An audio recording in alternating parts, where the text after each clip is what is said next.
we'll be doing a review of the year 2020. And for our viewers, please, if you can also connect with us, you can join us by asking questions or making your comments in the comment section, and we will show it to our audience and then to our panelists. You can ask questions to any one of them. They are very capable ants. So we'll be looking at the year 2020 in retrospect, the good, the bad, the ugly, especially as it relates to Nigeria. Batosin, you want to please quickly introduce yourself?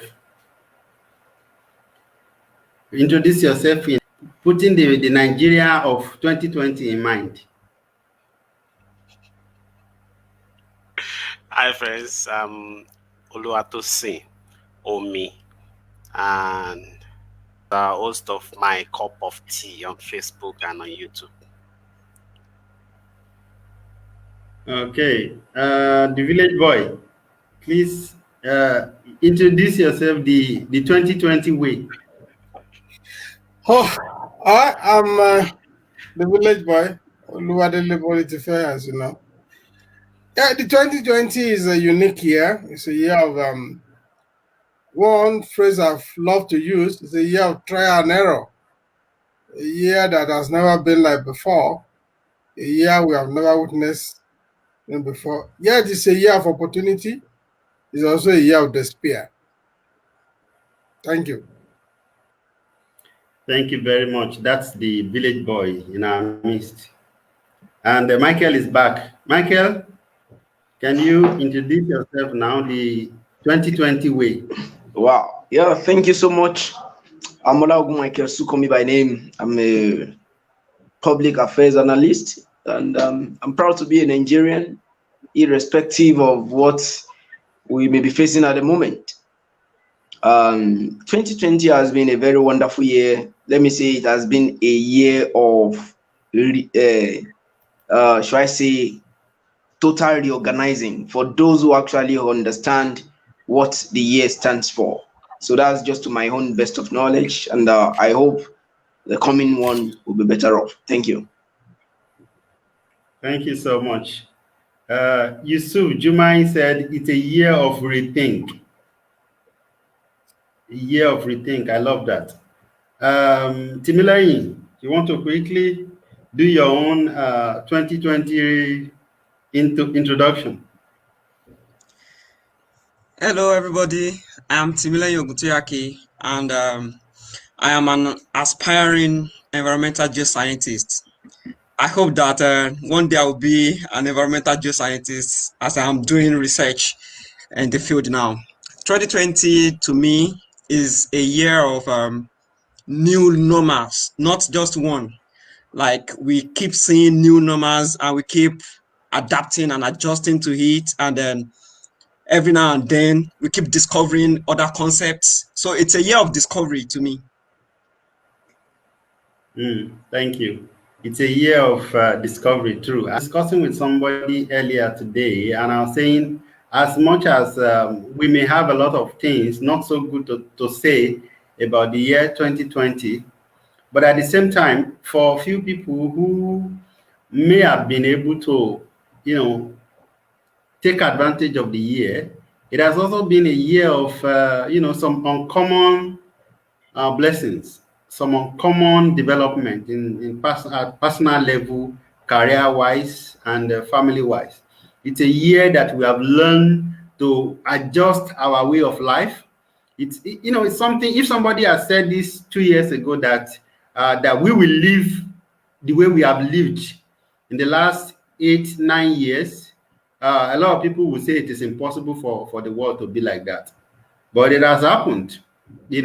Some people did not make it through till now, but thankfully, and with regards to the family of those that we have lost, we pray that the Lord grants them fortitude to bear their loss. But then, we also want to acknowledge the good things that we have achieved in the year 2020. Here on Opinion Sharers was rebirthed in a few months back, where I think there is the need to take it forward. And the page probably has about 2,000 followers, and I reached out to Michael and I said, this is something that I'm thinking, and I would need your support. And Michael said, yes. you know. Meanwhile, I would also want to give credit to the madam, because I first of all discussed with her and she said this is a good thing, that you just have to make sure that you are consistent, that because she knows me, the possibility that I will dabble into something and before you know it, I am not running as I started. I said I'll try, so I reached out to Michael. So I want to say thank you to Michael. I want to say thank you to Timileyin, because I also reached out to Timileyin thereafter. And the same thing. And then come Omi.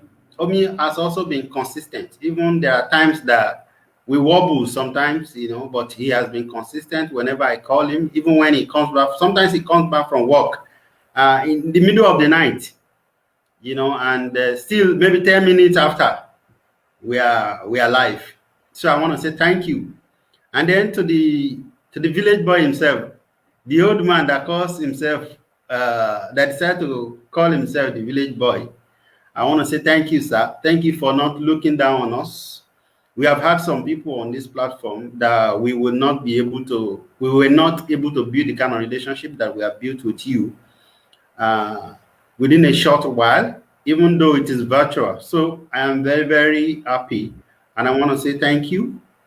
So, and thank you to, especially to people that have been tuning in each time we go live on this page, people who have been contributing, and we want to say thank you, thank you, thank you. It means a lot to us. So I want to say we will continue to do this, as long as there's life. We will continue to bring new content. We will continue to develop and grow with you. So thank you. Kudos. Now, having said that, I want to go to the village boy. All right. I want him to, first of all, look at the current situation in Nigeria. Boys were kidnapped. Initially, when I heard about it, I thought it was even a girls' school, But when I later heard that it was boys' school, I was wondering, what do they need children for? So let's hear the village boy's opinion.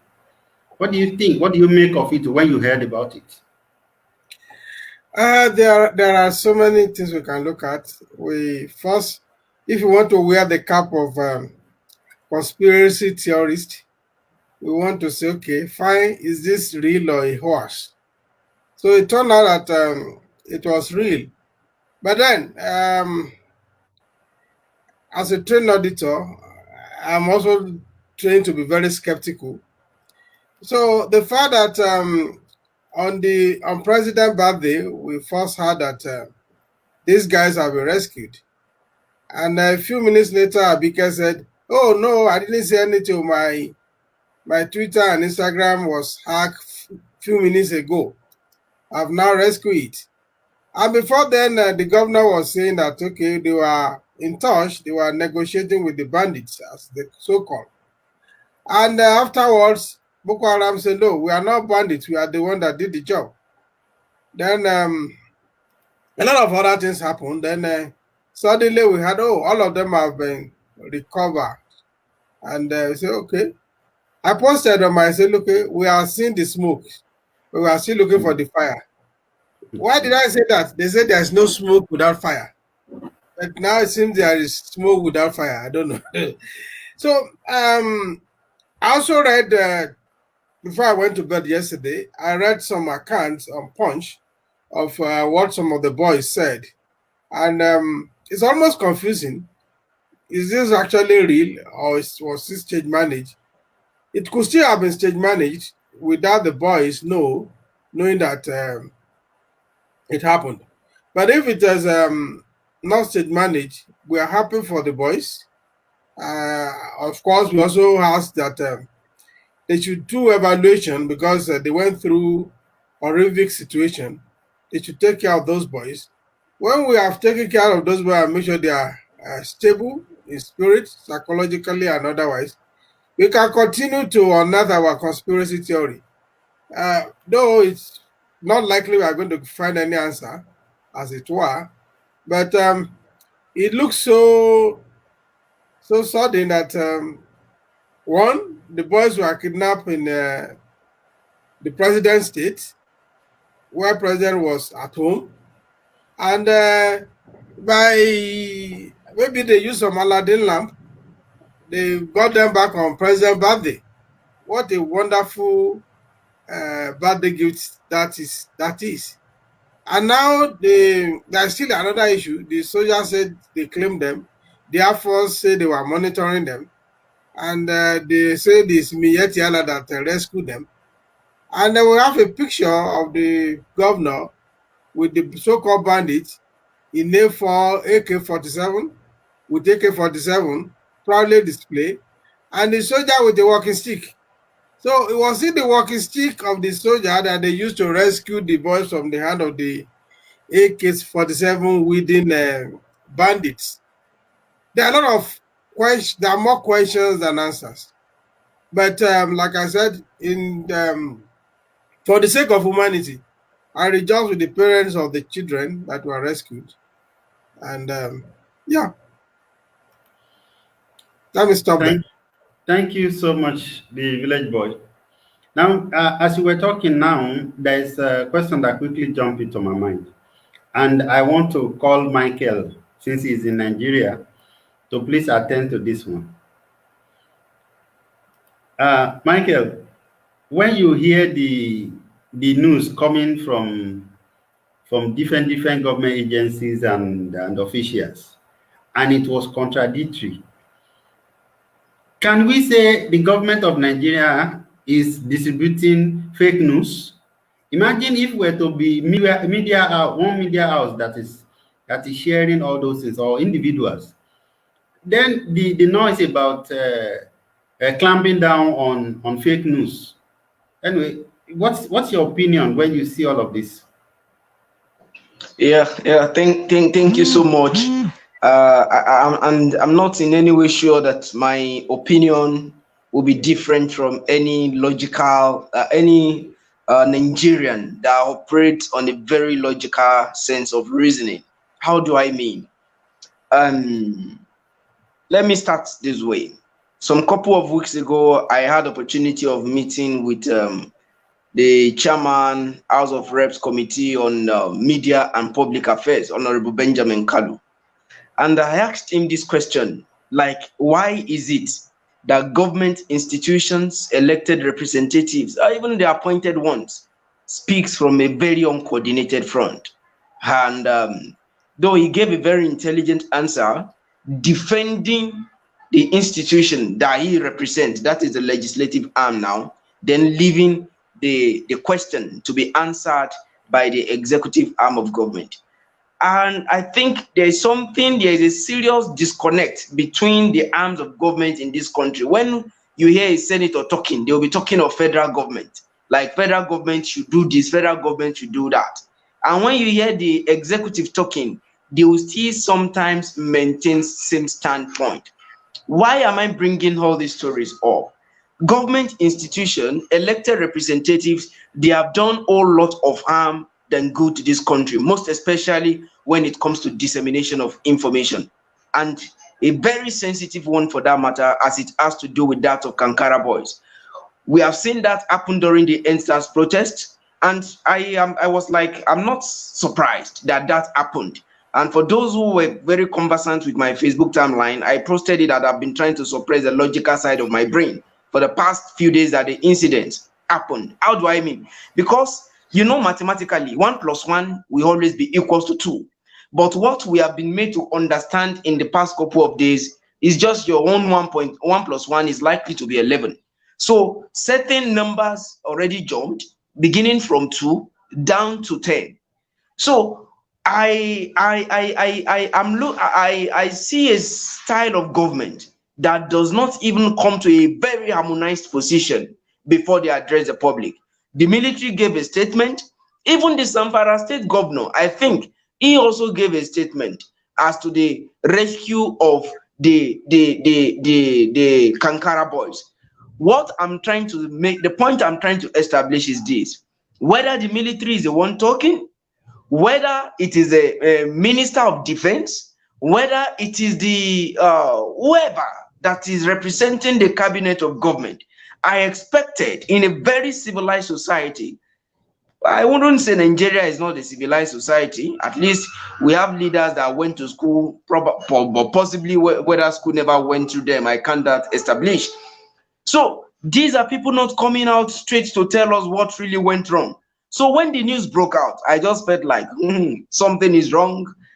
Somewhere a script is about to be played.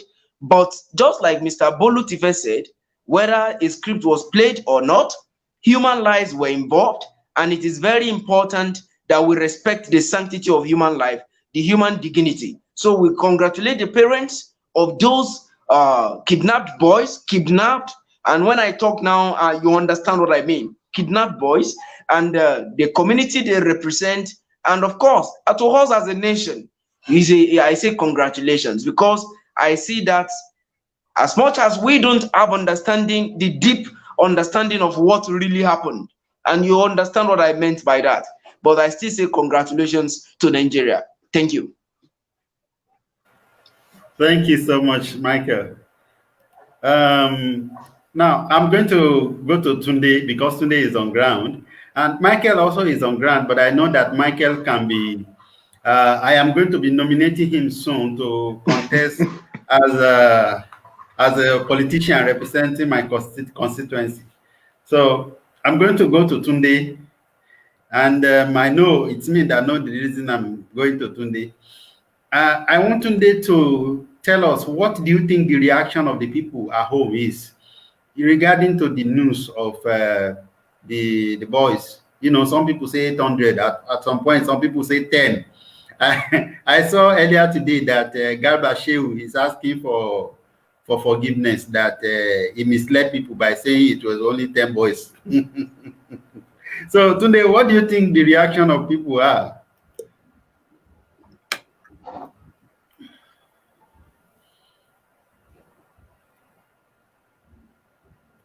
Tunde, do you hear the question?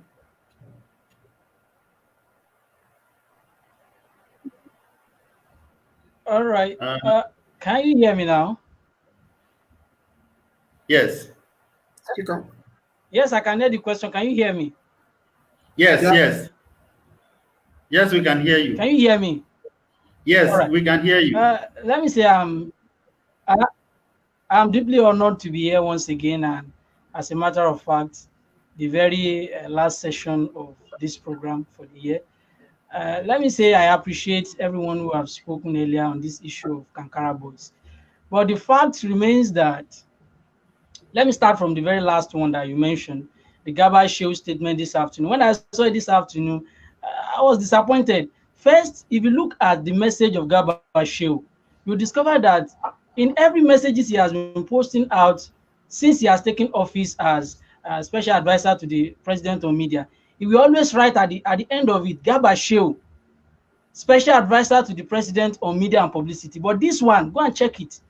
That tagline was not there, being the special advisor to the president on publicity. So I asked myself a very simple question. Why was he not proud to append his office at the end of that statement, showing that I have made a mistake, I have misinformed Nigerians, and so I'm very sorry. So that is one. Secondly is that Nigerians are not surprised. We are not surprised because this issue has been playing out for a long time. So this is not the first time people in government will come out to misinform us. It didn't even start with this government. So now you don't expect Nigerians to be surprised that government is rolling out statistics that are not correct.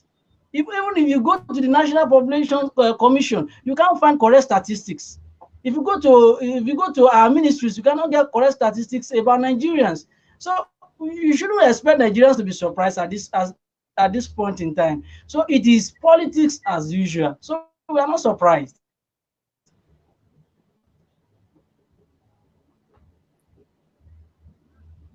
All right, Tunde, thank you very much.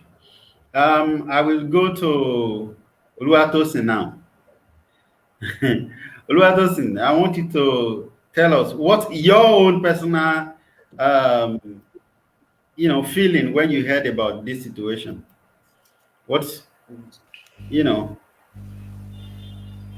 Yeah, thank you very much.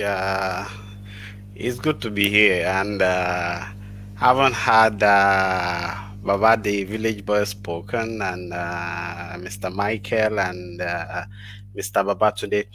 You see, I heard that those boys were kidnapped, a lot of things will come to play in the mind, like the security challenge we have in Nigeria. And to some extent, yesterday, I'm somebody that usually have an opinion that is not popular because I like to be raw and I like to say my mind, not minding what anybody feel about it, if you're comfortable about it or not. Once I have the justification in my mind, I just felt it fine that way. Uh, uh, uh, what comes to my mind yesterday is if truly those boys were kidnapped, probably their parents have been uh, the ones that have elected Buhari to office. So they are enjoying the dividend of Buhari government. Having said that, what comes to mind when I had those guys have been kidnapped is this how we will continue this regime? Now, before they were kidnapped, I had my a first edition of my show, my cup of tea, and in the end of that show, I said how many people will be killed because it was after 40 plus rice farmers have been killed on their rice farm that I make that show. And I say how many people are going to be killed before the service team will be let go, how many people will be killed before the government will sit up and tackle the insecurity, especially in the northeast, and now it's coming to the northwest.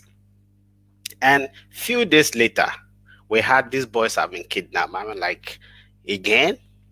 You know, their kidnap doesn't come as a surprise because insecurity in Nigeria happens every day. And what happens now is the media are so bored about it. It's so usual for people to die. It's so usual for people to get kidnapped. It's so usual for armed bandits to attack a village and run people over. It's so usual now that it doesn't even get to front page of the Nigerian dailies again. That is how terrible things have been. So, and again, when I had these guys of being kidnapped, a lot of things come to mind, especially when there is inconsistency on the part of government, right from the state governor to his advisor, his commissioner, then to the presidency, the Nigerian Army, the Air Force, and all of them. See, when you make one lie, when you tell one lie, you need, people say you need another 10 lies to keep that one going. So in the first place, they say it was only 10 boys that was kidnapped. Later, they are coming back and front and all that. We are happy that those guys are out now. Thank God. Because I had prayed that they will be rescued and in their full number. And according to what the vice principal of that school said, that all the boys are back. So that their story will not be like that of Chibok girls, that only few of them were rescued, and the Dapchi girls too. So we thank God those boys are back and all of them.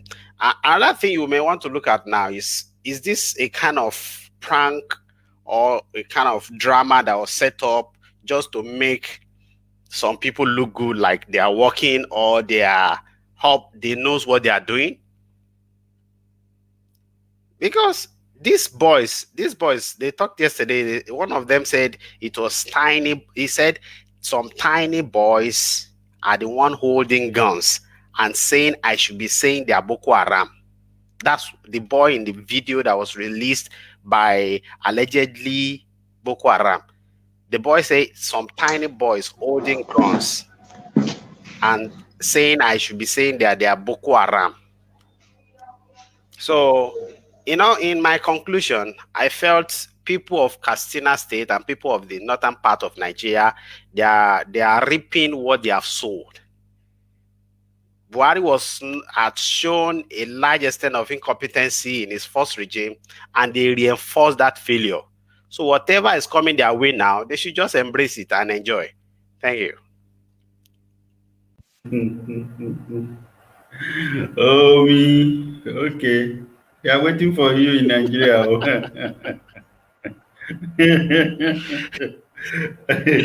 Anyway, if you follow my Facebook timeline yesterday, I posted a picture. I don't know, maybe Timlane has seen it. This was a picture where the Katsina governor was seen taking a selfie with some of these bandit guys, repentant, quote and unquote, repentant bandits. Timlane, what do you think about that?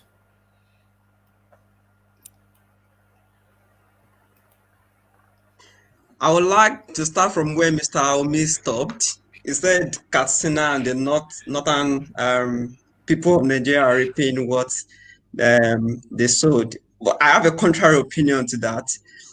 They alone could not have elected President Muhammadu Buhari. It is our collective failure. It is our collective mistake.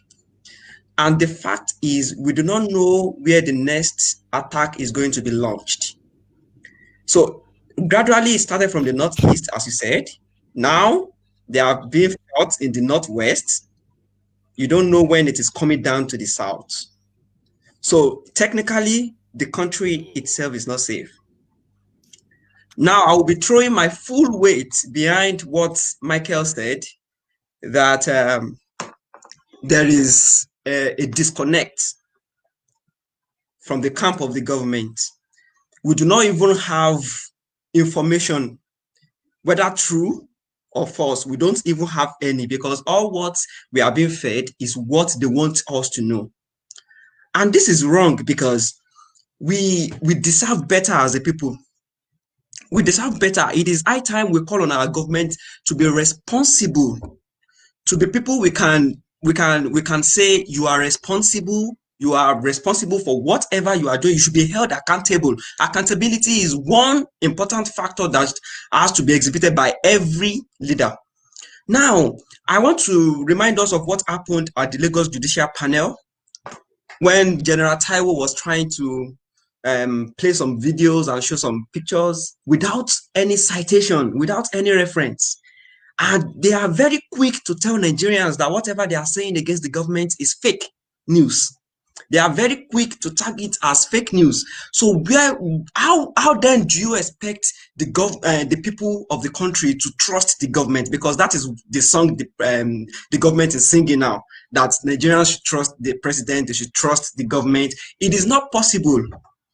You cannot plant okra and expect to harvest maize, because we have been fed with lies. Now, going back to your question, that what do I think about seeing the governor of is it Katsina State with repentant bandits?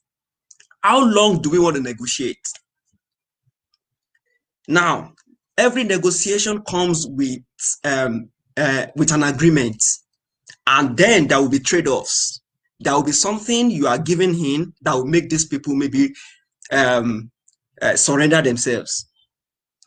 How long do we want to do this? It is either you say you are integrating them into the society, which is very toxic, which is very bad, or you are paying them an amount of money from the treasury, and there is problem in the country financially. The economy is not good.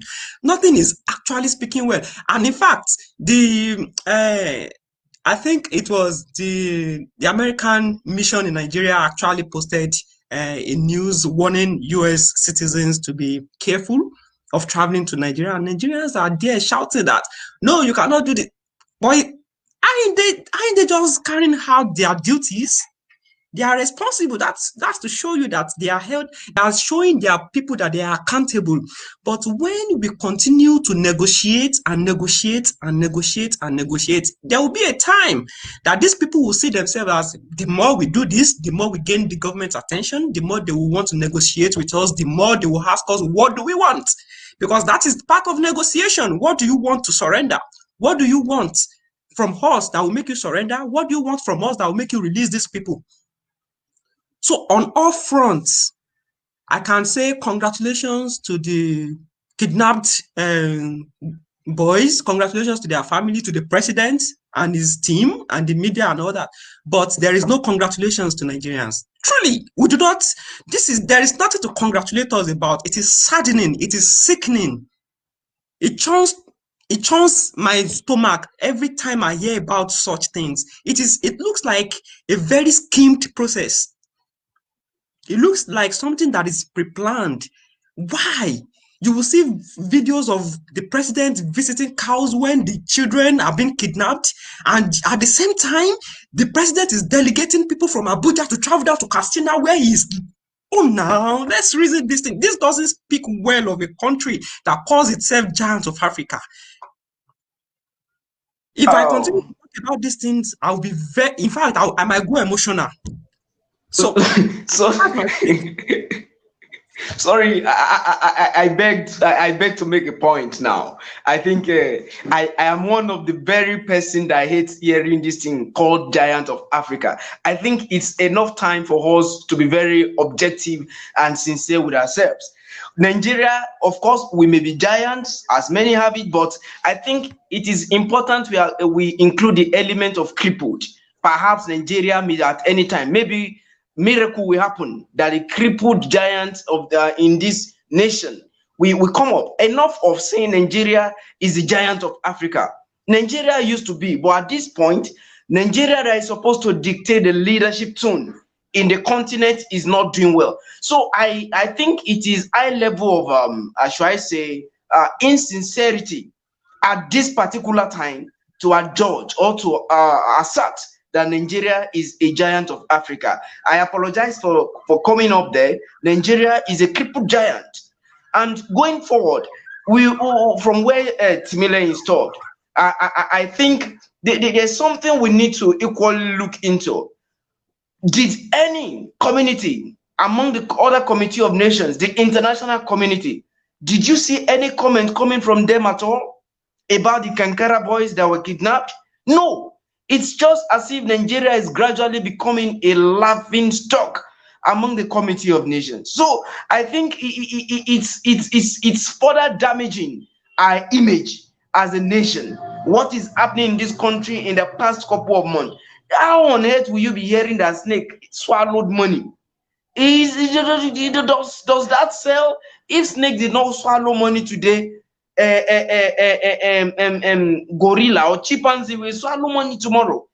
All these things, all these lies are no longer marketable in 21st century system. So, Mr. Timmy, I think please, maybe anytime you see me on any platform, don't call Nigeria the giant of Africa.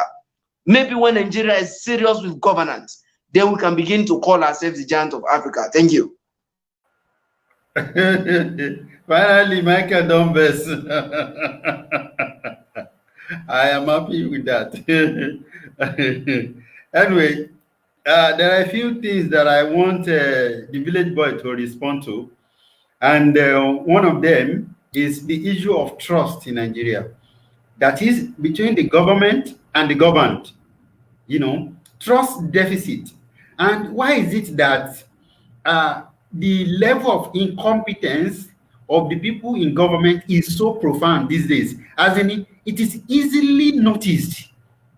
And when they say something and the people say, "Na lie," they talk. Eventually, it happens to be a lie. Why is this so obvious? So please, let's tap into your brain from here. Yeah, thank you so very much. In my book, Just as a village boy, I have a chapter on the power of trust. If you have not gotten that book, you are missing. Okay, I'm not advertising book now. Yes, trust is one of the most important currency in any relationship. And when trust is broken down, there's actually no more relationship. So what we have is a game of deceit, a game of survival. Having said that, however, there is no country in the world where there's a perfect trust between government and the people. But that is not a justification for Nigeria. There's inherent mistrust in Nigeria for reason that other than that the government will always not be completely open. There is much impunity, and when there is impunity, the people are taken for granted. The truth is that since the military era, the Nigerian people have been taken for granted, not only by the power elites, even by an average civil servant. An average civil servant who's supposed to be a public servant is so arrogant, is so wicked that he believes the way he can show that he has power is to inflict pain on his fellow citizen. Even something as renewing a document even a local government office, they make sure that they make life difficult for you. If you run business in Nigeria, it's that you are committing a crime. So trust that is right from the military era because of impunity. And as the impunity is increasing, the mistrust is widening. So if the government does something that is even very sincere and correct, people will say, we don't trust, we don't believe them. So it's only those who are eating that trust government, because when you are eating, you don't make noise. So there's no trust. But this trust is not limited to Nigeria, but I think it has become more systemic in Nigeria than elsewhere. So yeah. Okay, thank you so much, sir. This one now, I want to talk about. I want to talk to Tunde. Tunde, do you think we are still giant in Africa? And like Michael said, he said we have become the ignored giant. No, cripple. We call it cripple. Yeah, he crippled, I but don't then think we are cripple. Actually, permit me to correct Michael. okay. We still have the ability to become giant, but currently we are sleeping and snoring giants. We are actually not crippled. We are just sleeping and snoring. Okay. Tunde, can we have your opinion? What do you think about that? Is Tunde there? He's muted. I think it's the Nigerian network that is. It's not even reacting. Yeah, it's not. I think the system is hanged. Maybe it's hanging. His phone is hanging. Yes. Okay. Anyway, let's go to Omi. Yes. Oluwatosin, do you consider Nigeria a crippled giant or an ignored giant? I want to still use the ignore because Michael said, over 400 children were kidnapped. Nobody even talk about it. Yeah, it's like they don't care. It until when Mr. Michael talk about that, then it comes to my mind too. It comes to my mind too that the international community never reacted to the kidnap in Kankara. We are a crippled giant of Africa. We are a sleeping giant. We are Nigeria, not we, Nigeria. Nigeria is whatever you want to call it. I like the reaction there. We cannot term ourselves as the giant of Africa. A lot of countries in Africa are doing excellently well than Nigeria. A lot of them. That I will not even want to see us as that we are a sleeping giant. Because when you are asleep and they wake you up, you can still catch up. But countries have gone so much ahead of Nigeria that cripple will be suitable. Because most countries have gone ahead of us. Even Ghana sometime last year they had the year of returns, where people, blacks all over the world returned to Ghana. Can we have that in the next 5 years in Nigeria? No. The answer is no. Don't let nobody deceive us. The answer is no. As long as we have Buhari as the president, we cannot have that in the next 5 years in Nigeria. Because where you want people to return to must be secured. Where you want people to return to, there must be power supply. So we are not giant of Africa. We have lost that title a long time ago, not even in the days of Buhari. From the days of Jonathan, we have lost that. In the days of Jonathan, we are still using makeup, cosmetics to make us look like we are the giant of Africa. But when Buhari comes to power, it is Nyash is now blown open that we are not the giant of Africa again. Nigeria is not giant of Africa. And what I said the other time that my opinion is not usually popular. Now, attack can happen anywhere in the country. God will protect our people there. But we must also recognize that people of the North, they so much voted for the incompetence of Buhari to become president the second time. And whatever is falling their way now, I can sympathize to an extent. In fact, when Buhari became president the second time and bad things start to happen to them, if you are my friend on Facebook, you see that I just usually make fun of them. You cannot reinforce a failure and expect miracle to happen. When he wants to become president the first time, I supported him. But when I discovered he's a failure the first 2 years, Mr. Paul, you will remember his last broadcast. You asked me if I listened to the broadcast. I told you from 2017 I stopped listening to his broadcast. Okay, so if they reinforce him and they think maybe it will happen, whatever is falling on them now, good luck to them. So Nigeria is not. Yes. I as much as you have a point. As much as you have a point, we must also realize the fact that this Buhari eventually won the election. I think it was the fourth time he was contesting, and all this while the North was voting for him. So he needed more than the North to be able to emerge as president twice, not once, so twice, 1, 2 times. Okay, so it is our fault. It is our stupidity in play, not just the North. Okay, because if you want to take the blame, I cannot drag it with you because I did not support him on the second term. So yeah, but you supported him the first time. Can I jump in now? Can I jump in here? Can I jump in here? We have to understand them. I understand your emotion, your sentiments. They are not completely out of place, but we also have to understand the concept of democracy. Democracy is about the concept of majority.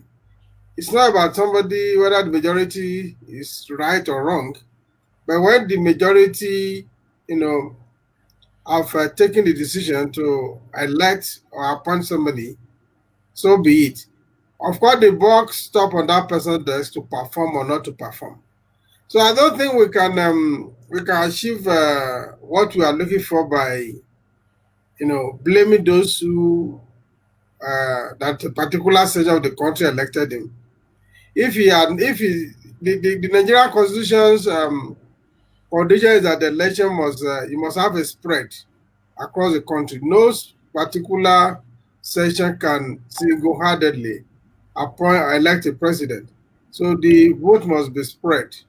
At least you must have 25% of votes in 2/3 of the state. These are started from the Second Republic. So, yes, is the government doing very well? No.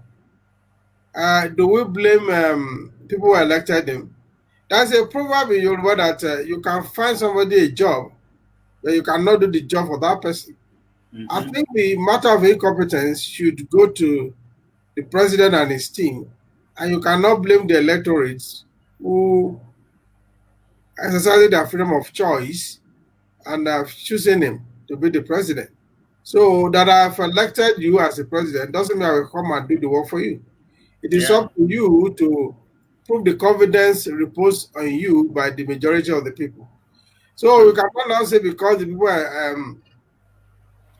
elected him, we cannot even prove that all the parents of those children kidnapped that actually voted for Buhari. Some of them may have not voted for him. In 2014, my article was at 2015 election, voting for or voting against. Sometimes in an election, you vote for somebody or you vote for against somebody. If I don't like Tosi and I want to vote against him, I can, because of that, vote for Timi. Not that I like Timi because I don't want Oluwatosi to win. So my vote could be either for or against. So I don't think we can blame the people who, if they have voted for Buhari, they will not have voted for him to have their children kidnapped from school. No, no same person will do that. No same Yes. person will vote for insecurity. Stop blaming Thank those. you. We Thank you, sir. Omi, please let's move forward a little bit. I understand your sentiment in that wise, okay?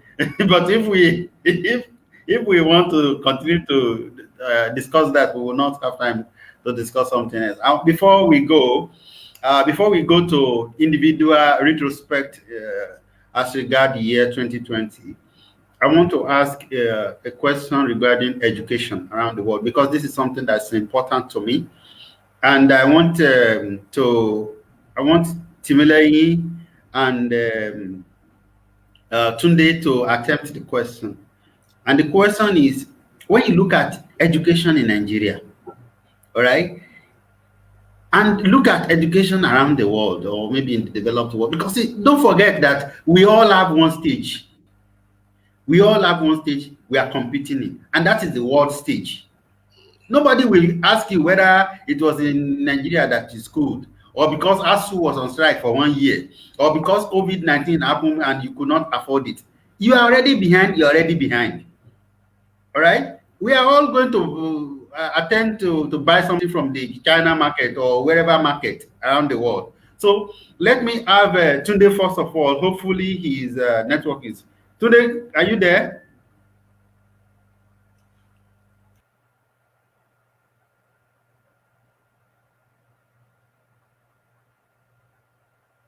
Oh, oh boy.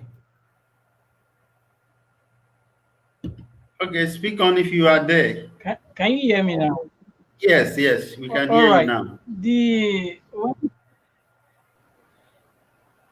in the last edition of our program on opinion sharer, you recall that we discussed extensively on the issue of education, and our followers will also bear witness with us that we were able to reach a conclusion that education in itself in Nigeria is as if it's not working again. Like Michael said, that Nigeria has become a crippled giant in Africa. It all starts from our education. Those people who were opportune to school in Nigeria in the 60s, in the 70s, can bear witness that education is not what it used to be back then, now again. And like I said in the last show, that it boils down to the issue of recruitment, the way we recruit our teachers. And we said that our best brains, our best teachers are not in class. They are either in banks or in other sectors where they are not contributing the way they should. These are individuals that we have trained for some years so that they can be able to deliver in class. But obviously they are not in class because of the way the system is being skewed. Again, the processes that take students into school, we've seen a lot of shaky things in these processes. We've seen students going for paying for marks just to get into school. Even when they get to school, they still pay for marks. We've seen issues of sex for grade.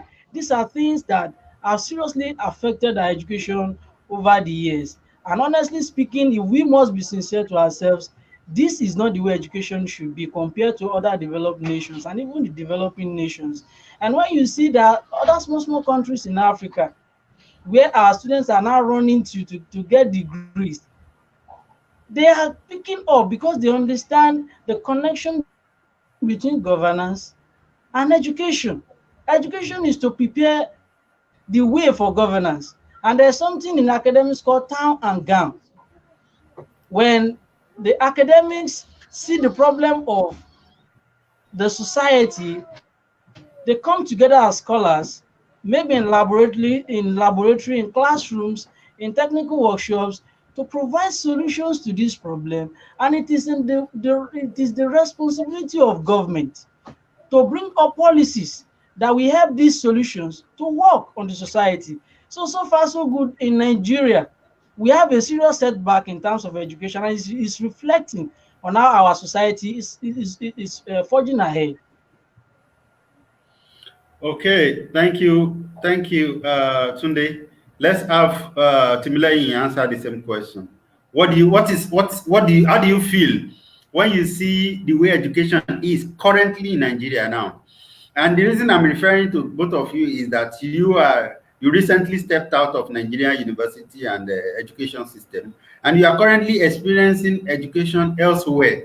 Now, when you now look at the fact that you people in Nigeria who are students now are going to be competing on the same world stage, how do you feel? Because I am angry, honestly. Let's have your opinion. Thank you for this opportunity once again. I think we cannot compare the two situations. They are not, no, we can't compare them. They are, the difference is so ridiculous. This is why, because when you have students study abroad, I mean, domestic students study abroad in their own countries, they are a product of that system, but we are a product of another system. So even if you are the best of the best of the best from Nigeria, by the time you travel, you need to do extra job. You need to work harder, maybe 3, 4, 5 times than the people who actually are the product of the place you are studying, for you to be able to compete. Not even compete, for you to be able to be among the crowd, let alone competition. Now, I want to ask us a question. Why do we think when Nigerians are at home, they are not doing very well?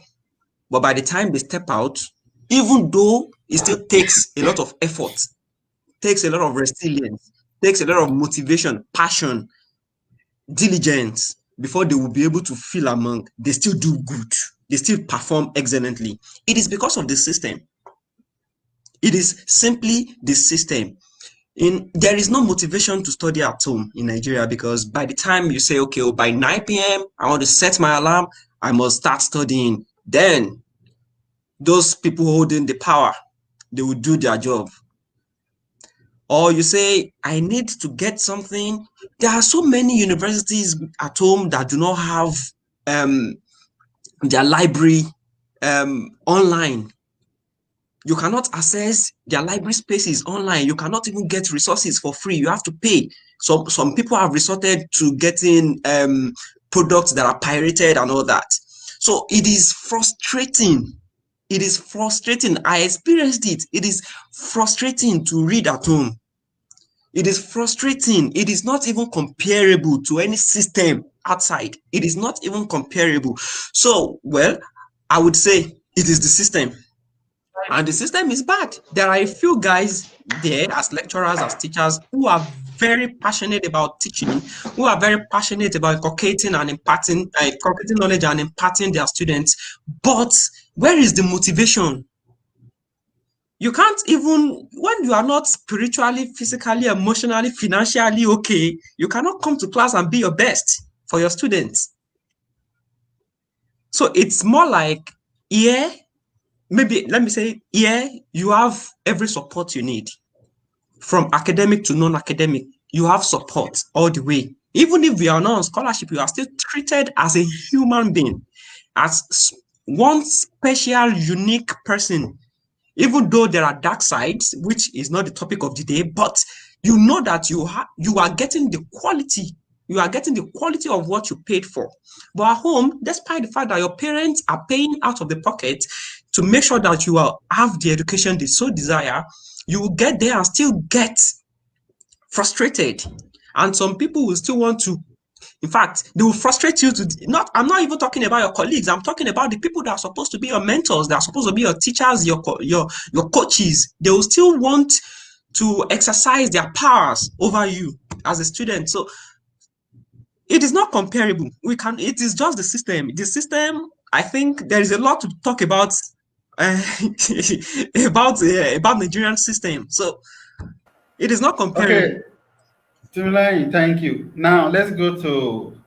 We will have a few just a couple of minutes to look at 2020, the year 2020 in retrospect.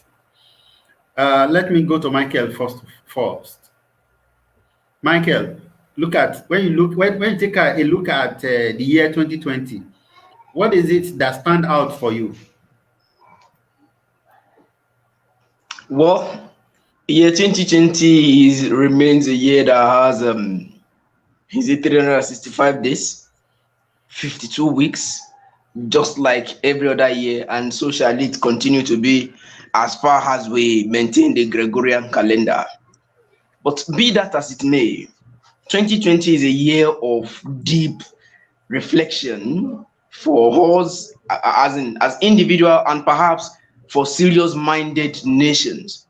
As for me, year 2020 has really should I say taught me great lessons as it relates to financial management. I'm such a person that I can pluck my eyes for anybody to leave. But beyond that, when the reality of COVID-19 got down on everybody, and you just have to begin to ask yourself this question that you've made so amount. Where is even the money? This person will call, you are busy dishing out. But it's good. But at the same time, it has its own, shall I say, limitations, its disadvantages, most especially as it relates to personal growth. I'm not denying the faithfulness of God. I've never at any time been stranded, but it is important that a good financial habit be cultivated. That is one of the very serious lessons I have learned as a person in this year 2020. It's a very colorful year, and I can say that it's a year that has really expanded my scope, intellectual scope, so widely beyond what I ever envisaged. So I think it won't be wrong to equally say that it's not a funny year hearing humanity being affected adversely by COVID-19 pandemic. I'm such a person that I love humanity so much. I'm not saying this to actually praise myself, but it's something that I cannot see anybody cry around me. I can't see people suffer around me, let alone see people die. So it has really affected so many people adversely, many businesses, many family members that we just all have to wake up to support, irrespective of our own personal challenges. But in all, we return all glory to God that we are still here interfacing to actually discuss about our personal issues, about our nation, and we do trust Him, the owner of life, that we see the years to come by the special grace of God. Thank you. Okay, thank you, Michael. Let me go to Tunde just before his. Oh, He already okay. disappeared. Okay, let Omi take the stage then. Omi, when you look at the year 2020, as a Nigerian, as however you see yourself, what is spectacular? What stands out for you in the year 2020? Yeah, 2020 It's been a good year. We are still alive because a lot of people had lost their lives, and so it's still a good year. Though the year is not, the year didn't go as many of us planned, but the good thing is we are still alive and there is still hope. And so this year has been a year that you should expect anything at any time. Because between the space of a week to 3 weeks, the whole world was shut down, and the whole world was shut down, and it continues like that. And even till now, many things we are doing before, many things we are doing February and early March this year, we cannot do them again. So this year has taught many of us that anything can happen at any time. So we should be prepared, as the Boy Scout logo motto will say, be prepared. Uh, at the same time, this year has taught us that as much more open our eyes to many things that can be done in a different way. So whether we like it or not, this 2020, this pandemic has changed our entire life, and it's going to remain like that forever. This year has changed our lives. This year will forever be in our history that in year 2020, so things happen. And of course, there are some opportunity also. Even in this pandemic, people are making it, and a lot of things that are not in place before, they are in place now, and our life much more get more easier now than ever. Because before I stay in the UAE, before now we cannot make video calls and stuffs like this. But because the pandemic comes, we can make video calls now. We can have Zoom meetings. So this year also have make us to know that there are some things we can do, but we have not been trying to do them, like virtual meetings. Before now, companies are not doing virtual meetings. Everybody need to gather at a spot and all that. But now we have realized that even some companies don't need offices to operate. Some staffs can operate from home. So this year has been a eye opener for majority of us, and we thank God. All hope is not lost. We are still alive.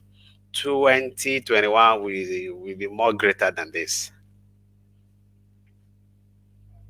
Thank you so much, Omi. I'll go to the village boy himself now.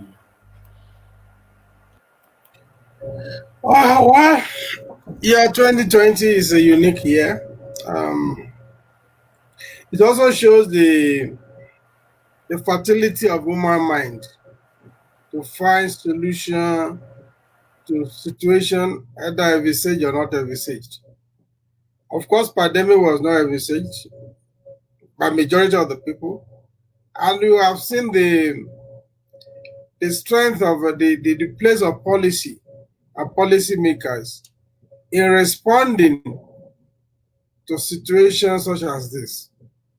Secondly, you have also seen the primary effect of education, sound education, to find solutions to whatever problem we are confronted with.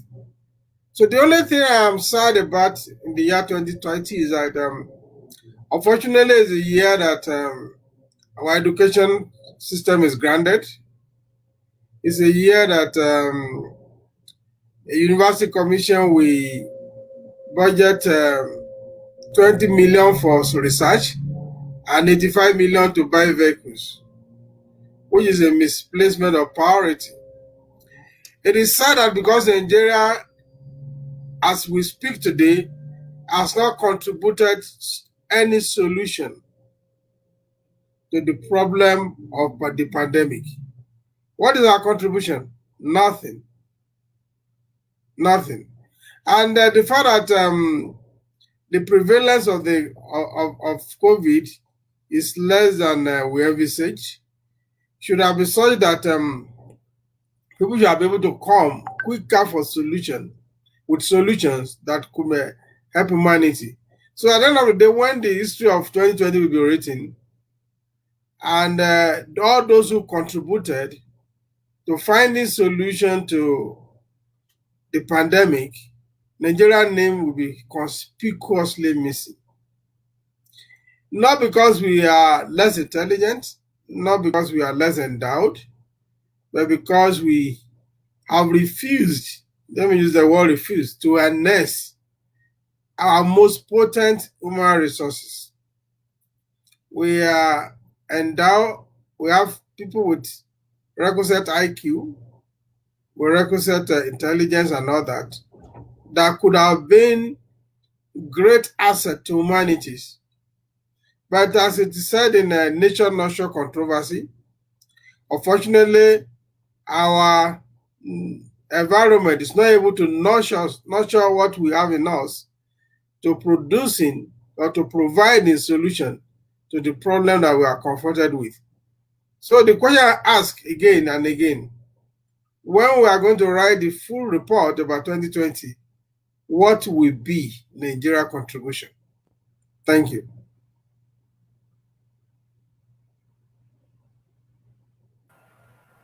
Thank you so much, sir. That was it was touching for me. Thank you very, very much. I before I call Timileyin, and maybe hopefully Tunde, I would want to say for me the year 2020 is a year when I have seen a lot of conspiracy theories like I have never seen before. It came from left and right. Year 2020 is a year that I discovered that there are so many not so intelligent people that you did not know before that they were not intelligent.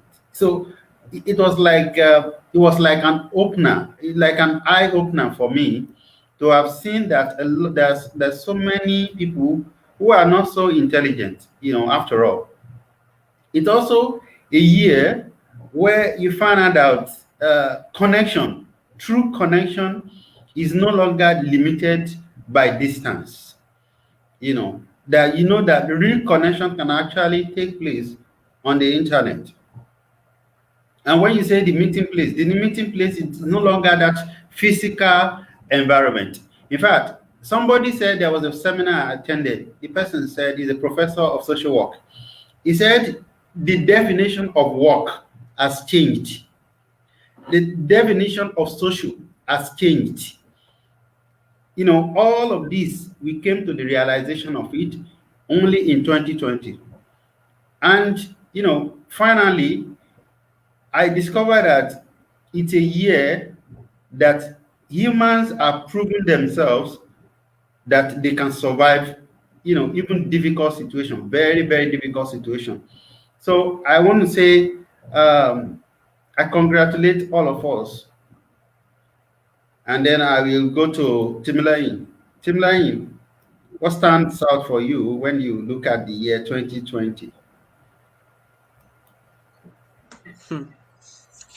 The year is a very unique year, as the village boy said. I think I will talk about this from two perspectives, from the perspective of my person and from the perspective of Nigeria as a country or as a society. Firstly, I think 2020 actually stretched me beyond my supposed limits. I had thought that I had certain capacity to a particular limit, but 2020 taught me that I am not limited, that I can do anything, that if I can be so diligent and I can take my time to do it and focus on it, that I'll be able to achieve anything. Because I was about doing my final project, my master's in March when the pandemic struck, and I had thought, well, I will not finish my master's this year. So my professor my supervisor is is one of those people that we can call vulnerable. He's in his 80s, so there is no way I can start meeting him. The university shut down and all that. So, and all these virtual meetings and all that came on. So what we would have done together, the programming, the coding and all that, we could have done together and all that. And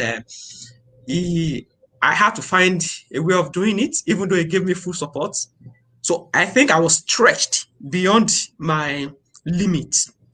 And then secondly, and for people generally, I think 2020 has taught us to be prepared for things we do not see at the moment. Zoom, WebEx, and all that, they didn't start this year. They have been in place for so long. So some people have seen beyond the current situation and they have decided to troubleshoot even ahead of a problem. So when you have something in mind and you think this thing could be profitable and it could benefit some people, some set of people, maybe not now or in the future, and you think it is good, just do it. If people have not done it that time, we will have a lot of issues using Zoom because Zoom will not be as stable as it is today. WebEx will not be as stable as it is. If there is any development on those programs now, they will be maybe just a little adjustment. But it's not possible they created it this year and everybody will pass on it. You know, millions of people doing Zoom meeting every day, millions of people on WebEx every day. So this is to tell you that the platform has been in place for some time. So some people have taken their time to provide solutions when there were not even problems. And lastly, as a country, Nigeria, like our country was never prepared for anything anyway. So this one is not a new thing. It is in our country that you will see that they will just build a shed and they will call it isolation center. It is in our country that you would see that we do not, in fact, I think all of our secrets, what our government have been, what they have been packaging as good for us now became known to everybody that we are just crippled. We don't even know, we don't even have anything. So as the village boy said, we are only taking and taking when we should be contributing. We have the numbers.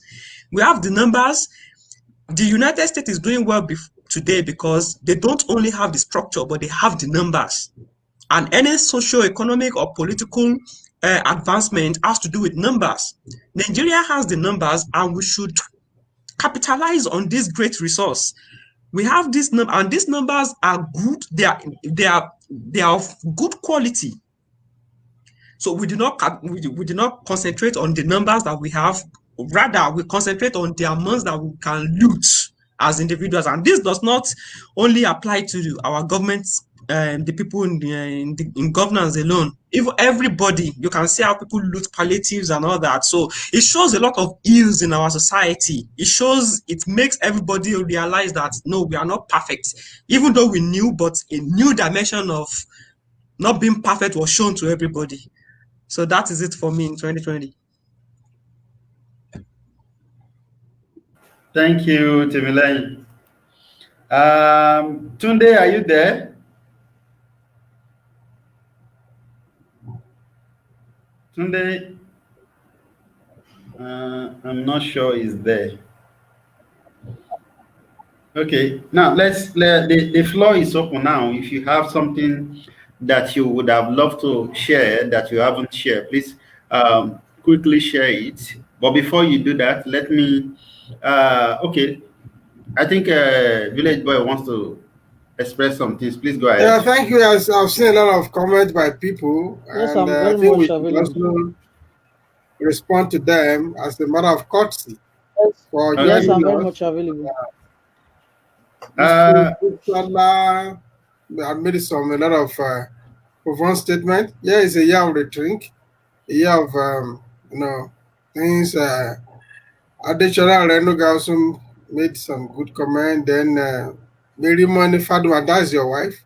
The power behind this stole the throne. Yeah, thank you. He said we are brilliant people. That's good. Yeah, we don't know which part of the country is the next target. We pray it doesn't spread. I was also have Mary Fikayo also made some wonderful contribution. Mr. Ogunleye also said the breed of Nigerian snake is more terrific than the great anaconda. That's why they swallow very well. That's quite funny. We know it must take some magic for snake to swallow money anyway.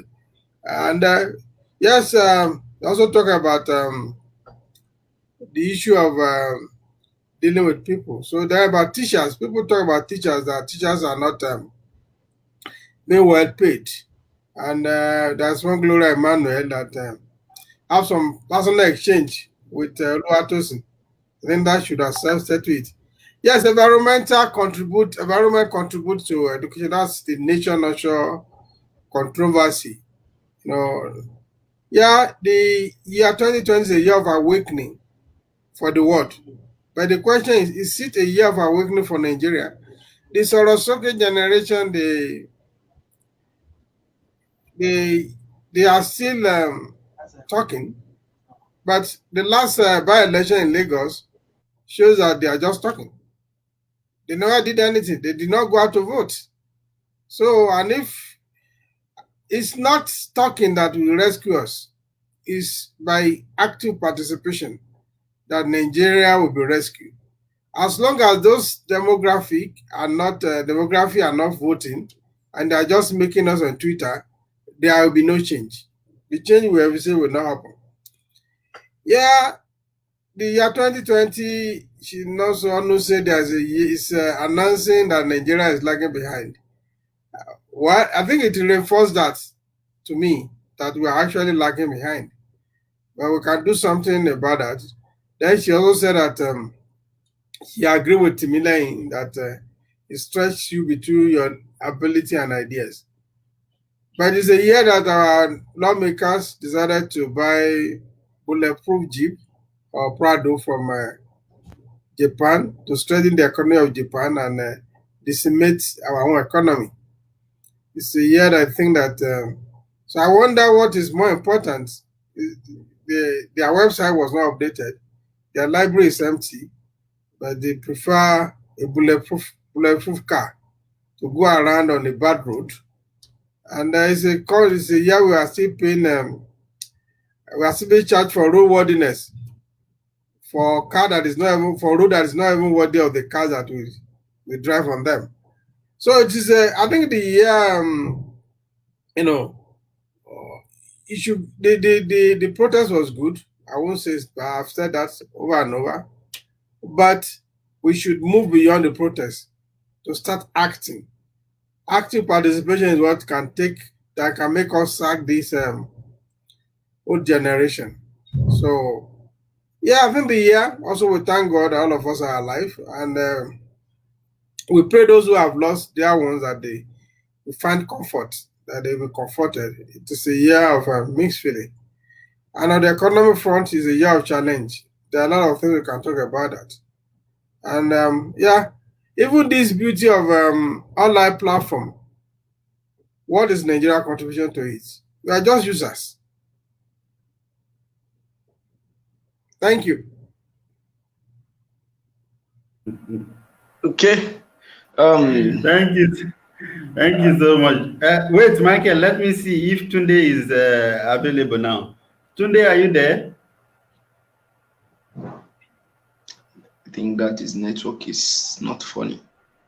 That network is not smiling. Okay, I think he muted himself. Speak now, Tunde, if you are there. Very much available. But we are not seeing your face. Very much available. Let's hear you. Doesn't matter. Let him just speak. Yeah, don't worry, don't speak. We can hear you. All right. For me, I think year 2020 as in spite of the challenge we are having here in Nigeria. So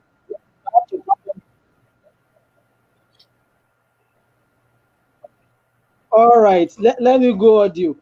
I think the year 2020 for me, I will say is a year of sincerity in anything we do. What do I mean by that is that it has come to test our sincerity even in our governance. We've been running a kind of system that we have, let me say, a kind of system where we believe that we have a government, but 2020, the year of pandemic, has really come to like ask us, truly do we have a government? Is the government working? Not that alone, it has come to test our education. Are we sincere with our education? Like Mr. Bolutife asked the other time, what did Nigeria education contribute to this issue of Zoom meetings and social platform that we are using to connect ourselves? Sincerely speaking, if you look into it, you see we've not contributed anything. So year 2020 has come to ask of us, how sincere are we? One, as people who claim to love God. Two, as people who claim to have a government. Three, as people who claim to have a society. How sincere are we in the things we are doing? And so we should be able to see ourselves in the mirror now. If we are truly prepared for the kind of society we want, the kind of family we want, and the kind of religious organizations we want. Now that we are unable to even see one another. In fact, in the very first wave of the pandemic, when we were unable to even see one another face to face, that was when we even know who are the Christians, who are the Muslims, who are the people that claim to love God. That was when we know individuals who can be able to stand for God, stand for humanity, and stand for people. So it has come to ask us that great question: how sincere and genuine are we as people? And I want to say that going forward, Nigeria should look inward in terms of planning, because these have completely exposed all that we have been hiding all this while. Having all sorts of ministry of Niger Delta, ministry of that, ministry of water, ministry of up and down. Those ministries, pandemic has come to prove them to be failure. It has come to prove them that they are not truthful. Even in the presidency, we've come to see a whole lot of this. And earlier, I wanted to ask Michael, I said, he's the one that have been moving from the corridors of power here and there. I wanted to ask him, how sincere, how reliable is this government? But I was just shocked that when he told us that there is a very big gap in between the executive and the judiciary and the executive and the legislature. And these are individuals who have claimed to have been working in unison before. When they meet in their chamber, they send messages across to us, across to Nigerians, that yes, we are working with the executive, we are getting this passed, we are getting this done. So sincerity, one. Two is planning. It has shown that we have failed to plan, and that is why we are failing now. And so if we want to meet up with other committee of nations going further in year 2021 and beyond, we should start planning now. We should have the right people in place. We should vote for the right people. We should support the right people who are forging right course. Not that we want to, because we have some thing that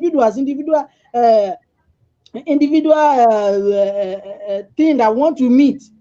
We support some people, nepotism. So we should learn from this. Okay. And even Thank as you. individual, at family level, financially, we should learn how to plan, so that when Okay, he has already muted himself. Sorry, to the host, just give me this privilege. I apologize for jumping in. I just need to make the last commentator, Tunde, now to understand something, because what he said about me is quite funny, and for viewers out there, really a learner in the corridor of power. Know that I've been moving with people in the corridor of power. So I'm just trying to establish that point. But just to add to what Tunde said, I think it is important that I state this. And I'm saying this on a very practical observation, though I may not be able to open up due to my own personal security now. When it comes to the functions of state, I'm talking of the constitutional responsibility of government to the people now. There's a serious gap between the institutions of government. But when it comes to the functions outside of state, outside of the function of state, and I believe we understand what I mean by that, there's serious synergy. So I leave us to think further on that. And there's something I would seriously love to call our attention to, is the rate at which Nigeria is borrowing money, like heavy debt profile. Virtually every quarter, if I may be correct, if not on monthly basis. You hear about how the government is borrowing this from IMF, how government is borrowing this from World Bank, how government is borrowing this from China and all sort of places like that. Then the question we need to ask ourselves is this: despite all these borrowings, what do we have to show for it as a people? Are states as bad as they used to be? Our health system is still just in a very moribund state. When we talk of just our education industry, the education industry remains as error. What am I trying to say in essence is this: we are borrowing money for things that are somewhat or sometimes intangible. And I was discussing with a colleague or friend some days ago that my children, our own children, they are definitely going to pay for the debt that Nigeria is owing if we continue to have the set of people we have as economic managers, political managers, if we continue to have them. But we don't, in all of this, we need to be very sincere with ourselves. Nigeria is heavily indebted to other nations, to international organizations, and I think it is very important that we citizens should cry out loud. We have money in this nation. I'm 100% sure of that. Nigeria is tremendously blessed with things that we can transform to money: human resources, natural resources, talk of any resources. Now, because of the so monoproduct nature of our economy that we depend on oil, but there are other things we have that can turn around our fortune. We're made to understand that Nigeria has one of the largest bitumen reserve in the world. Nigeria has gold spread across, inside our head. What are we doing to actually use? Must we continue to depend on oil? So once the price of oil crashes in the international market, then we'll begin to run scatter. I think it is quite important that we, with us as young people, as what we call it now, stakeholders, because yeah, every citizen, we are stakeholders in this business of Nigeria. We need to wake up and begin to talk ferociously against the way this government particularly is borrowing money. It's more as if our future is being mortgaged as a people. And I think Mr. Bolu, who knows about nation finances, can actually help us shed more light on this, how we can come out of this mess. Thank you. Oh, sorry. Thank you, Michael. I want to, before we look at maybe some other people have opinion, we are going to close soon. Don't forget, we've been live 1 hour 30 minutes, and I think this is because this is our final end of the year program, or end of the year show rather. I want to quickly point out a few things. That year 2020 is the year where the Kankara boys were kidnapped and released to celebrate President Buhari's birthday.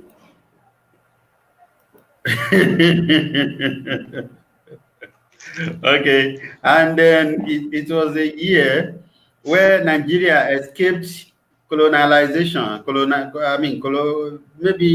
Maybe China would have colonized Nigeria. Maybe let's hope that we fast forward it. But on a very serious note, don't forget that a Nigerian actually contributed into developing the COVID-19 vaccine for Pfizer. So that is worthy of celebration, even though some people will say he's an American, but as far as we are concerned, he's a Nigerian. So anyone else have something to share? Timla, do you have something to share before we close now? Yes, let me quickly say this. Thank you. A lot has been said about the problems that we are being faced by as a country and as a people. And I like the fact that you came up with one good thing about Nigeria. And there are lots more. At least we have a couple of people who got elected in the United States in the just concluded elections. So these are good indications that we have great people from The Nigeria. They're only unfortunate thing being is, limited by their system. will they be able to occupy such positions or achieve such successes if they had been in Nigeria? Well, there will be PAs and media, whatever. maybe there will be media officials to the president or whoever is in power. So we've always been talking about the ills in our society and what we are not proud of in our society. And then I think we should, going forward, 2021 and beyond, we should start looking at how we can salvage these situations, what we can do as individuals and as a people. I think whatever we do as a people is still going to be, let me say, affected by the system of our democracy in Nigeria, the way we practice politics. Even if you have the best person, you have the best candidate in a particular party, once a particular sect of the country, particular part, people from one part of the country support another candidate, just forget it. So I think there should be something. Uh, I don't want because that language restructuring is too vague for me. So I think there should be strategic things to do in our constitution. We need a lot of amendments, and I think and Michael has been told that he works in the corridor of power now. He should communicate this to the people in power, especially our legislators and then the senators. Please let them know that things are not going well. Number one, we need to demonetize democracy in Nigeria. When you will do anything to get to power, when you know that once you are there, you are made for life and you have access to unlimited funds that you can loot and that you can get, legally. And the one you are getting legally is even is at the detriment of the country's economy. Now you will still go ahead and loot because you have all what you need to do it successfully. So there is a lot to be done. There is a lot, and I want us, especially on this platform, I want us to be discussing solutions next year. Let us take it as a point of our commitment to Nigeria. Next year we should be discussing solutions a lot. We can bring in more people to discuss, people that have more political understanding. They should come on and tell us. And in fact, those people, maybe Michael can invite our senators and the House of Representative members here, so we can have people to discuss how we can go forward as a country. There is a lot to do, in fact, a lot. But if we start from our constitution, because that is what binds us as a people, and that is the template everybody is following in everything they do, that is legal, right? So there is a lot to do. That's my take. Thank you so much. I don't know whether I can jump We are going to. Michael challenged me to speak about death, the panning of debt in Nigeria. The truth is that there is no nation that's completely indebted, unindebted. But the problem is, like, what do we use this loan for? It is what is important. A loan should be able to be generative. It should be able to reproduce itself. When you take a loan should be able to pay itself and earn interest in the process. So if you use if you take loan for all those proliferation lifestyle, then there's a problem. So there is what we call matching concept in accounting. So can we match this loan to any development? Can we match this loan to anything that we're actually in need of? Then do we match this loan to how it can repay itself? For instance, the loan on railway now, if railway is functioning, we have said that over time, you can generate sufficient money to pay back the loan. But if you take loan and you put them on white elephant projects, that is where the problem is. And of course, don't forget that because of the prevalence of corruption, whatever money that enters the system, corruption must blow into it. There is no way you can, even if you wish it will not, but it will.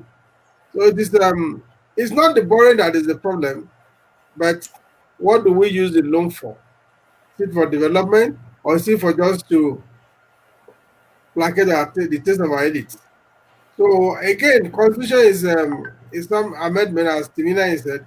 We need the will, the power, the willpower to be able to do that. We need somebody, we need the leadership to to challenge us to say, look, we have to do this and move ahead and do it. We see what happened in Singapore and how leadership made it different.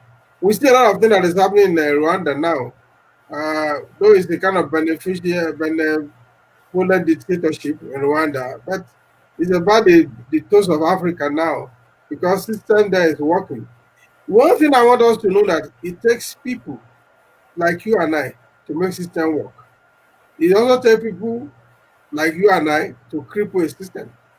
So what we should pray for is people of goodwill who will rather do everything possible to make sure the system works.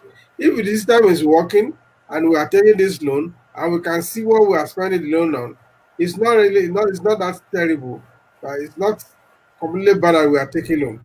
But if we take loan and we are sharing it, then there's a problem. Thank you. Thank you, sir. I think we will give one last chance to Omi now. Omi, do you have something to say? Yeah, sure. Okay. I want to employ that as we move to the new year. I've seen a lot of engagement from the audience today. It's very encouraging and challenging too.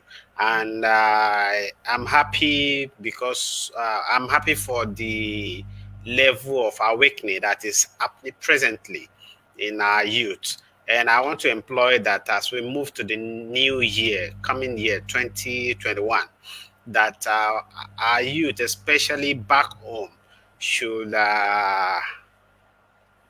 pick more interest in political participation. Those that do not have their PVC until now should go get their own. I've been an advocate for people getting their PVC because I have mine also. So people should go get their PVC.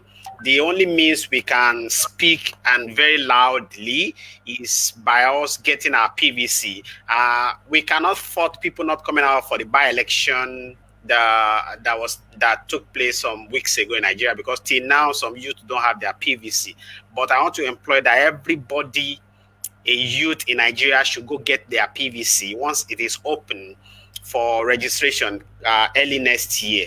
We should all go get our PVC. We should take time to participate in politics. If there is political party meeting happening around your area, go there. Go and join them. Listen to what they are saying. Participate. If you're not there and they share them, go ask them how they take share them. So you have to be there. We have to be a participant to know how things is being done. We have said in this show today that people in the north, they voted for Buhari and all that, and also people in other region of the country don't take election and politics too much serious. But this year, 2021, everybody should take politics serious. Because whether we like it or not, it is what determines our life. So everybody should take politics serious. If you don't have your PVC, go and get your PVC. If you are not talking about politics on social media before, start talking about it. If you think you know what is right, start saying it. Because the business remains the same. The business of monkey see, monkey do. Some people don't have idea, but when they see you talking small thing, they will pick it up and start saying it also. As they pick it up and start saying it, it starts multiplying. So if you know something right to say, start saying it.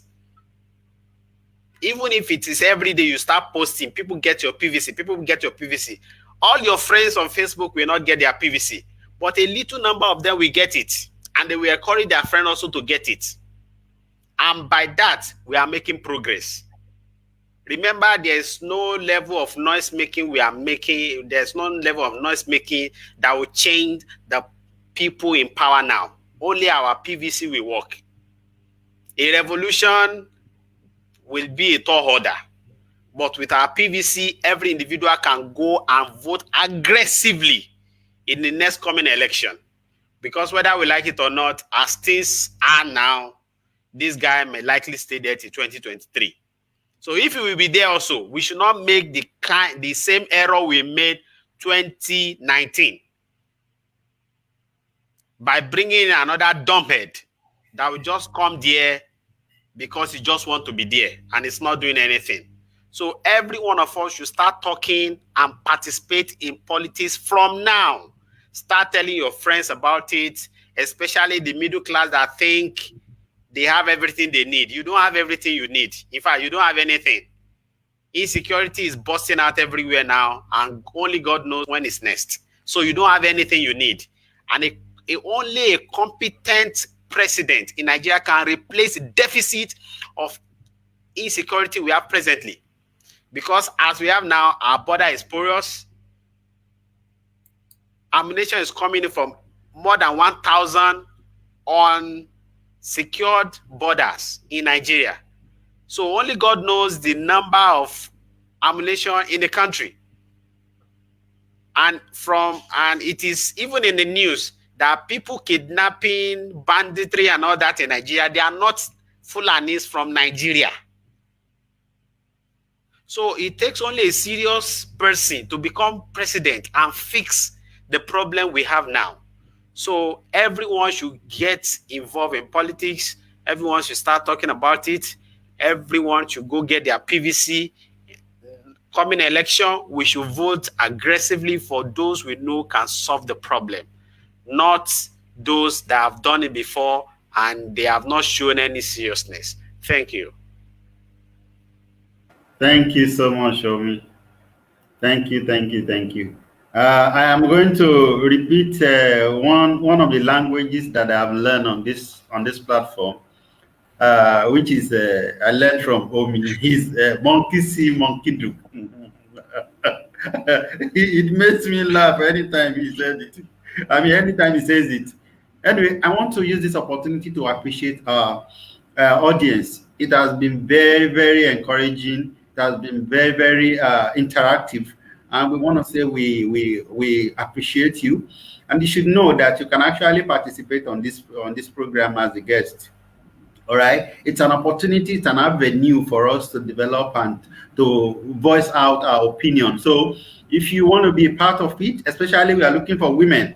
Okay, it has been men, just a few women that we've had when we were looking at when we're talking about education. So please, if you have anybody that's interested in showing their face and contributing ferociously, please reach out to us. You can drop an inbox message, or there's an email there you can, and a WhatsApp. A WhatsApp is also linked with this page. Please reach out to us, and then we'll be willing to engage you, especially in year 2021. We want to be looking at solution. We want to, like Timilayin said, we're going to be looking at solution. We cannot overemphasize it. Tunde, are you there? No. Okay. I think we would also find time to discuss this internet in Nigeria. Honestly, it's frustrating. I don't know how Nigerians are managing. Yeah. Please leave our Nigeria for us. Okay, Mr. Nigeria. You guys are trying, honestly. I'm to try, honestly. Kudos to Nigerians who are connecting online from Nigeria. Yes. We can hear you.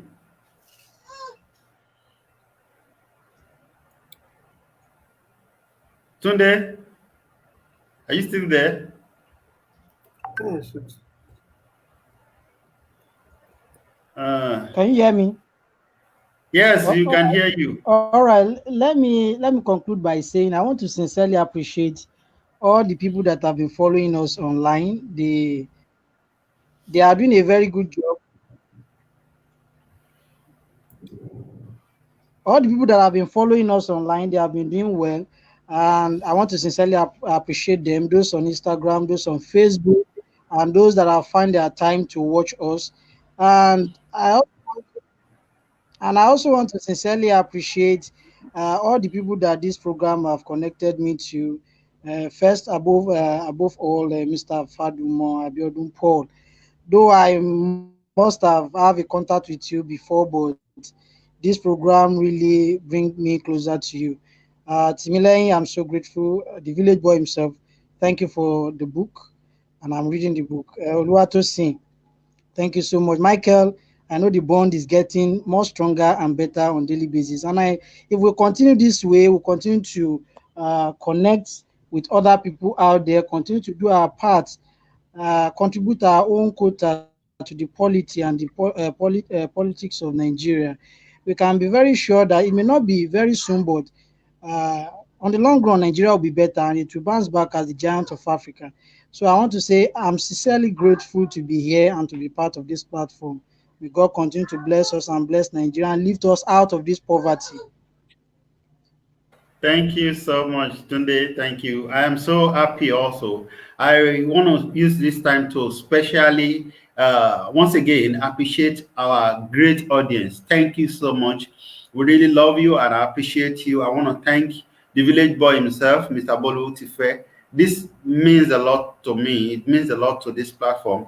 Michael, thank you so much. I can't thank you enough. Tunde, bless you. Omi, thank you, thank you, thank you. And Timileyin, it's been a pleasure. It's been a pleasure. And I want to say thank you to everybody on behalf of me, on behalf of this platform, on behalf of my beautiful wife. I want to say thank you to all of you. And it's been a blessing sharing this platform with you. It has been a blessing and we continue to connect. I want to tell Nigerians that, see, the internet is a space, it's a place for great connection these days, whether with other Nigerians abroad or anywhere in the world they are, whether in their village or wherever. The internet, please let us take advantage of it. Let us use this opportunity to continue to develop ourselves. It's a time for the world to continue to find the meeting ground. And I'm glad that we have been able to take advantage of the internet to do this. Thank you so much. And thank you to Facebook too. Perhaps they can hear us. All right, thank you. We are going to be back in the new year. Okay, the village boy wants to say something. Yeah, I'm waiting for everybody to tell goodbye now. Okay, okay. Thank you. Bye, everybody. Thank you, Yusuf. Thank you, Mary. Thank you so much. It's been very awesome. Chinon so Mr. Akin. We thank you for everyone that has connected and commented. Goodbye for now.